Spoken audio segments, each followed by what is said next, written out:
ఇక నాగ్పూర్లో ప్లాన్ ప్రకారమే అల్లర్లు చేశారంటూ Maharashtra CM Fadnavis shocking comments చేశారు. ఛావా సినిమా చూసి ఔరంగజేబ్పై ప్రజలు కోపం పెంచుకున్నారని తేల్చి చెప్పారు. పోలీసులపై దాడులను అస్సలే సహించబోమని హెచ్చరించారు సీఎం.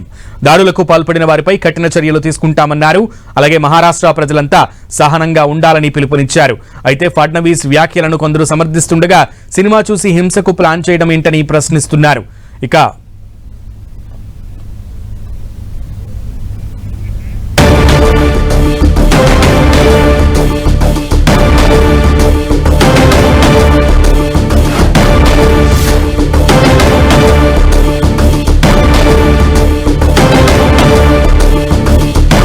నాగ్పూర్ నివురు గప్పిన నిప్పులా ఉంది. నిన్న సాయంత్రం నుంచి అర్ధరాత్రి వరకు నాగ్పూర్లోని చాలా ప్రాంతాల్లో అల్లర్లు జరిగాయి.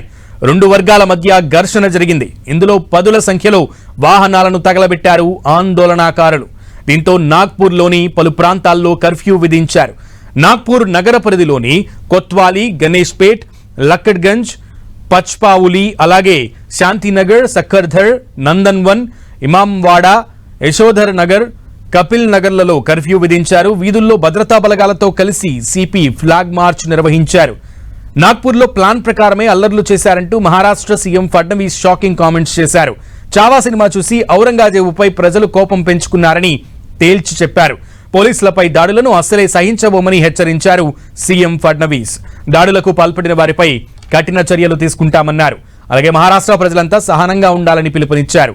అయితే ఫడ్నవీస్ వ్యాఖ్యలను కొందరు సమర్థిస్తుండగా సినిమా చూసి హింసకు ప్లాన్ చేయడం ఏంటని ప్రశ్నిస్తున్నారు ఇంకొందరు. మొఘలుల చక్రవర్తి ఔరంగజేబు సమాధిని తొలగించాలంటూ నాగ్పూర్లో కొందరు చేపట్టిన నిరసన హింసాత్మక ఘర్షణలకు దారితీసింది. ఈ ఘర్షణల్లో పలువురు పోలీసులు తీవ్రంగా గాయపడ్డారు.